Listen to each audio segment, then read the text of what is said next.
Bonsoir les petits loupiaux. Bonsoir les petites loupiottes. Je m'appelle Tati Kikine. Et moi c'est Mamie Jo. Lui c'est Adhémar. Dites les petits loupiaux, Et les petites loupiottes. voulez-vous qu'on vous raconte une histoire? Oh oui, une belle histoire avant de faire dodo.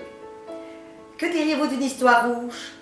Carmen, voix rouge. Carmen ressemblait à n'importe quelle autre petite dame. Elle avait de très longs cheveux filasses, de très petits yeux sombres et un très gros nez comme une patate. Une chose cependant la rendait différente des autres petites dames, son goût pour la couleur rouge. Elle ne jurait en effet que par le rouge. Elle vivait dans une maison rouge, entourée d'un jardin planté de pivoine, de coquelicots et de roses. Rouge, évidemment. Son intérieur était joliment décoré de velours et de rubis. Son repas préféré était composé d'une soupe de betterave, d'un plat d'écrevisses, d'un verre de grenadine et de fruits, des fraises, des groseilles ou des cerises, selon ses envies. Carmen avait aussi un fidèle compagnon, un poisson rouge, évidemment.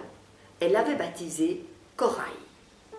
Or, depuis quelques jours, Carmen se faisait du souci pour son poisson, car Corail avait l'air morose.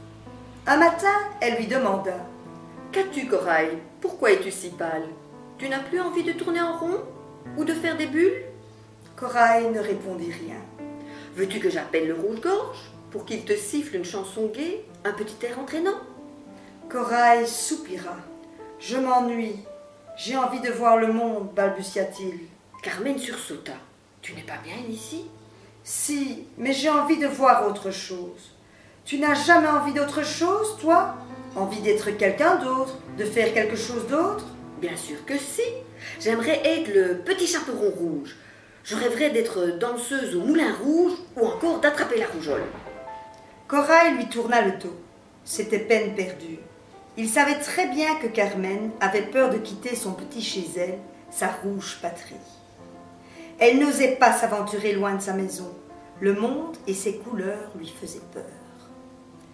Mais à force de se tourner et de se retourner dans son bocal, Corail finit par avoir une idée. Il dit « Moi, tu vois, je voudrais faire un petit tour sur la place rouge, ou rencontrer des peaux rouges, ou tremper mes nageoires dans la mer rouge. » Carmen en resta bouche bée.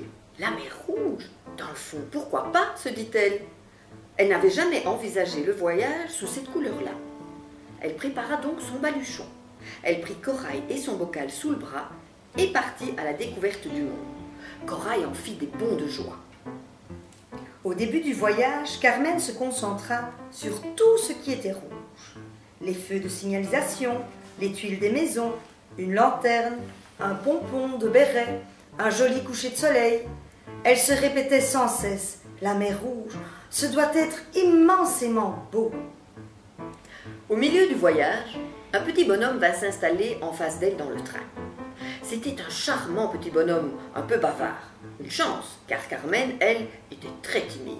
« Bonjour mademoiselle, dit-il en entrant dans le compartiment. Je me présente, je m'appelle Verdier et je vous trouve délicieuse. » Carmen en rougit de plaisir. À la fin du voyage, Verdier et Carmen étaient devenus les meilleurs amis du monde. Elle eut même un petit pincement au cœur au moment de lui dire adieu sur le quai. Heureusement, elle s'accrocha à la seule idée qu'elle avait en tête depuis son départ, se rendre au bord de la mer rouge. Mais lorsqu'elle arriva sur le rivage, quelle ne fut pas sa déception.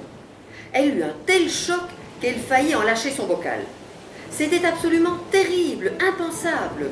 Elle n'en revenait pas. La mer rouge était bleue, totalement bleue.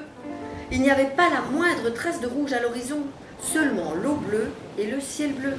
Le grand bleu à perte de vue. Les bras lui en tombèrent.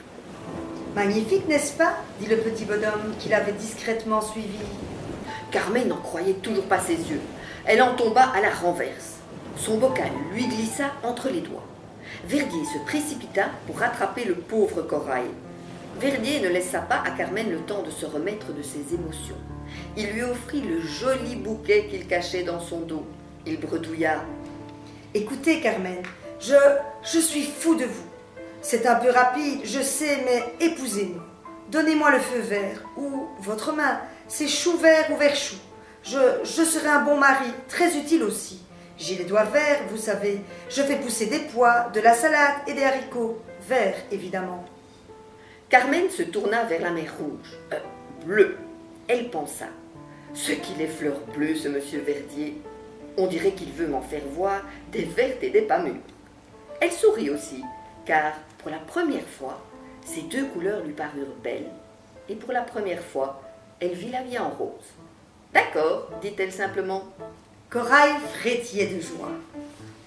Du changement à la maison. Nous allons enfin en voir de toutes les couleurs, glouta-t-il.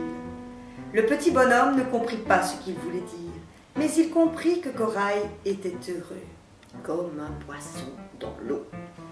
Elle vous a plu notre histoire? Il est temps à présent d'aller faire dodo.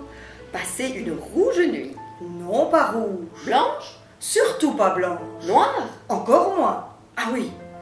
Passer une douce nuit. Et faites de jolis rêves rose bonbon. Bonne nuit les petits loupiots. Bonne nuit les petites loupiottes.